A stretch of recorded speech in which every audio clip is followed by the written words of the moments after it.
lunar science missions would continue. Even old landing sites from the past were visited, especially the site that was the beginning of a partnership between two countries destined to become allies.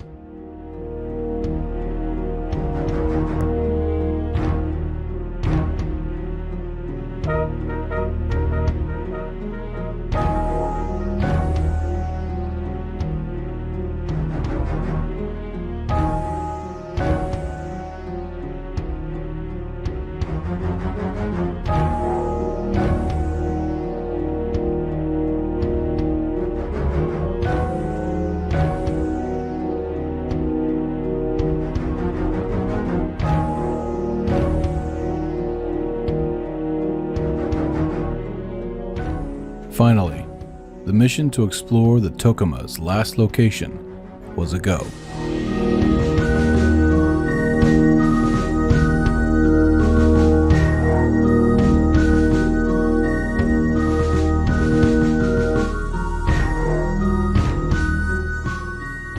With what little of the wreckage that was left, scientists and engineers determined that it was not a catastrophic failure as once thought, but rather, it was a meteor impact. Such damage from an unforeseen space rock was quite hard to believe. But from now on, the Alliance would turn their eyes on the skies for more of these killer space rocks. At the wreck site, they would leave a plaque honoring the astronaut that lost his life in service for his country.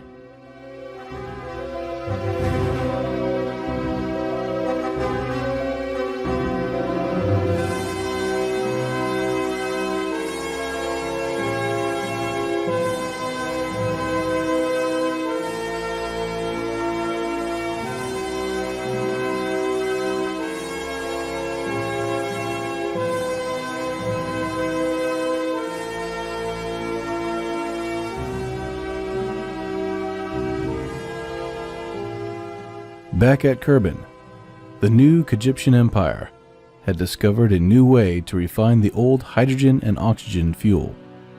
They would discover methane.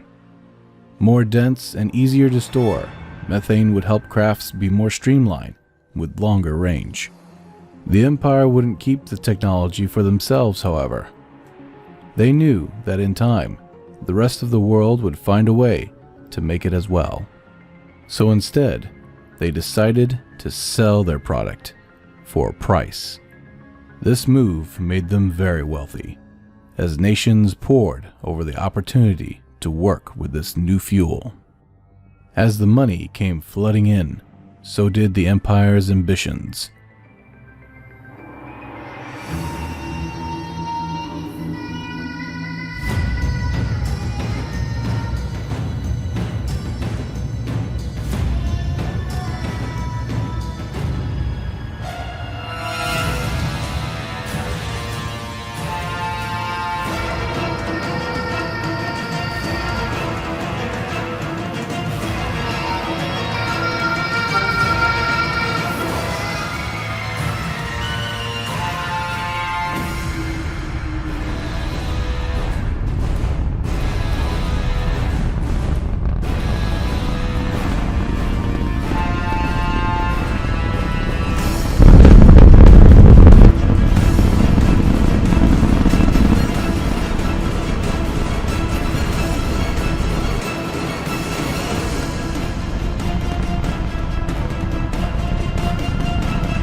The KES Amunet was nothing like Kerbin had ever seen before.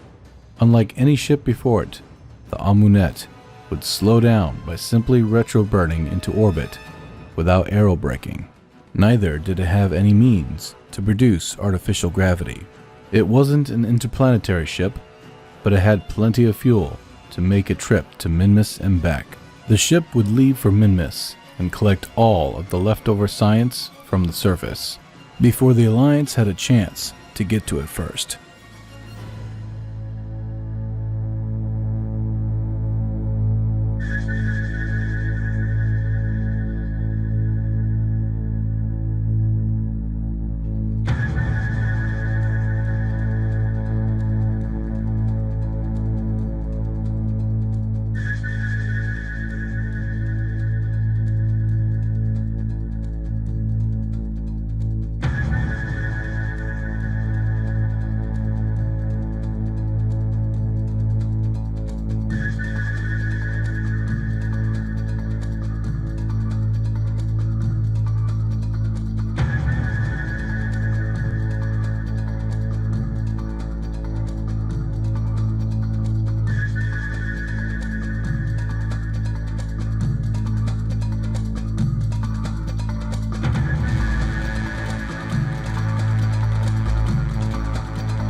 The Empire would play it smart.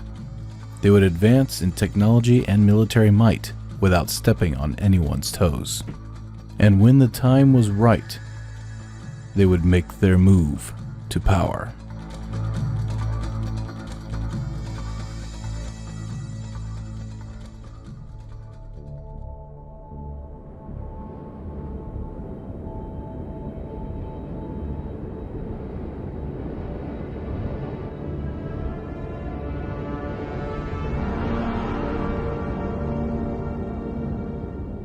Back at Eve, the window to return to Kerbin was approaching. The crew of the Aurora would make for Gilly to collect as much science as they could before setting a course for home.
The nations now found themselves in a tech race. Whoever had the more science would have the higher tech, and the nation that held the higher technology would also hold the greater influence.